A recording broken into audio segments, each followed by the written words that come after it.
Don't worry, MacNeil continued. Your family will soon be joining you in hell with all the other pagans. At his nod, his men rushed to surround Sinclair, who merely raised a blonde brow and beckoned them to charge. MacNeil grudgingly gave Sinclair credit. The man fought valiantly, even against such odds. To his surprise, Sinclair cut down 2 of his men in the space of a heartbeat and wounded another.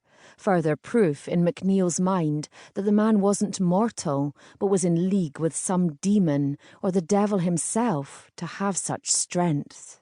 The last soldier would soon be defeated, and he couldn't take the chance of fighting against Sinclair's superior skills. MacNeil saw his chance when Sinclair pivoted after blocking a blow.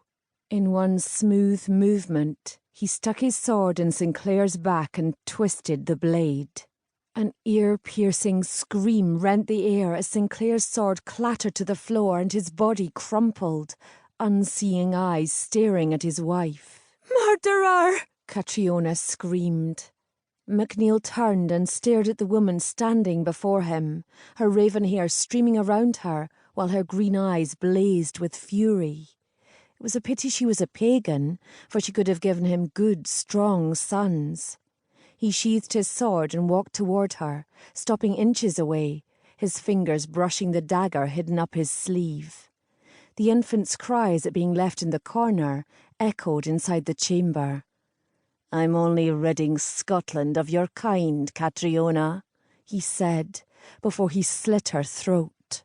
Her green eyes widened in astonishment before they closed and she fell beside her husband. He stared at the couple, their blood pooling and mixing together. "Get the infant," he commanded his remaining soldier. MacNeil left the chamber and smiled at how easily they had taken the castle. The fighting had all but stopped, and the sounds of his men celebrating their victory could now be heard. There was only one task left. His men crowded outside the nursery chamber and parted as he neared. Inside he spotted the 2 young girls lying in the middle of the floor, their lifeless bodies covered in blood. "Were they the only children?" he asked.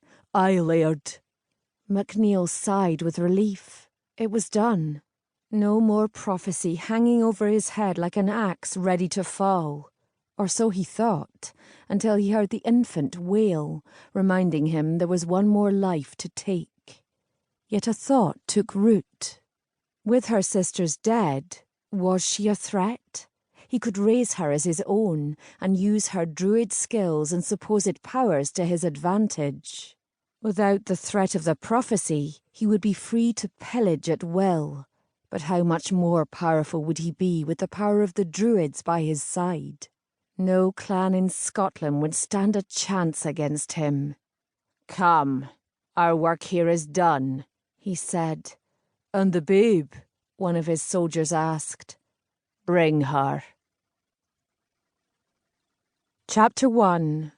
Highlands of Scotland, April 1625. Conall MacInnes no more wanted to enter the gates of MacNeil Castle than he wanted to gnaw off his own hand, but for the sake of his clan he was doing just that. "It's a good time to ask them about Iona," Angus said as they rode through the gates. Conall looked at his friend. "Aye, I'd thought of that." The mere mention of his sister brought a spasm of pain. It had been nearly a year since her disappearance and no trace had ever been found. No thanks to the Druids he kept hidden. He pushed aside his thoughts and concentrated on the task at hand. Angus grunted as they dismounted, his giant form standing taller than any man, Conall included. "I don't know if 40 of our men are enough to bring into this pit of hell." "It's a peace talk. I couldn't very well bring an army," Conall stated, though he wished he had brought more. He looked up and spotted Alasdair MacNeil's lanky form walk toward them. MacNeil kept his grey hair shorn to his neck. His light brown beard was full and greying slightly, but he still carried himself like a young warrior.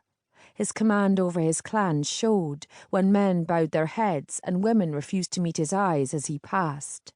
Not exactly what Conall would call a good leader if everyone feared him, but then again MacNeil...